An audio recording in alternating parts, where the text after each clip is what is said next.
By the way government behaves, surrendering always both sides to minority green interests, you wouldn't know that we face each year the bushfire risk. It is absolute rubbish to argue that all of this is getting worse because of climate change. I've referred many times to the work of Michael Schellenberger, formerly one of the world's most outspoken environmentalists. Schellenberger says climate change is not making natural disasters worse. Fires have declined 25% around the world since 2003. The build-up of wood, fuel, and more houses near forests, not climate change, explains why there are more and more dangerous fires in Australia and California. He writes, air pollution and carbon dioxide emissions have been declining in rich nations for 50 years. Wood fuel is far worse for people and wildlife than fossil fuels. Alan, we've been watching it for the last 50 years building up. And this is before they even invented this theory of climate change. But look, if we do have climate change, let's accept that argument. We'd have to do more hazard reduction to protect people, to protect the remaining wildlife and property. You've got 188 acres of land you don't own, Crown land, government land opposite your property, and it was burnt out in 2019.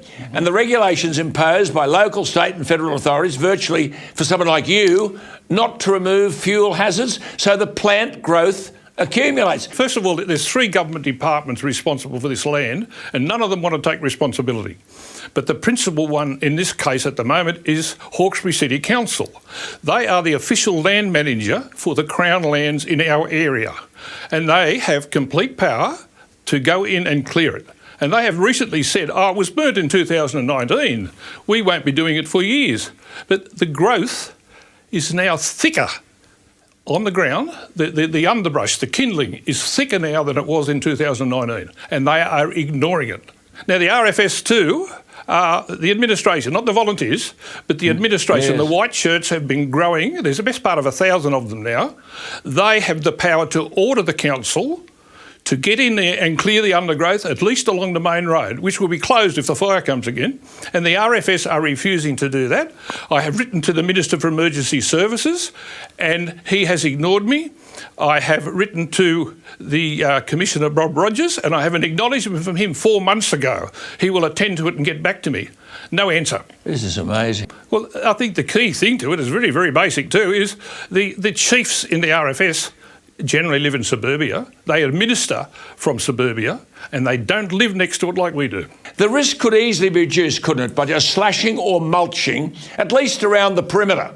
Why can't they do that? Oh, well, they can. And if they're short of staff, I know there's 4 or 5 very, very capable contractors in our area who could do it in the next week. Willingly. And there would be no smoke for anyone. There would be no koalas burnt because they'd only do the ground cover.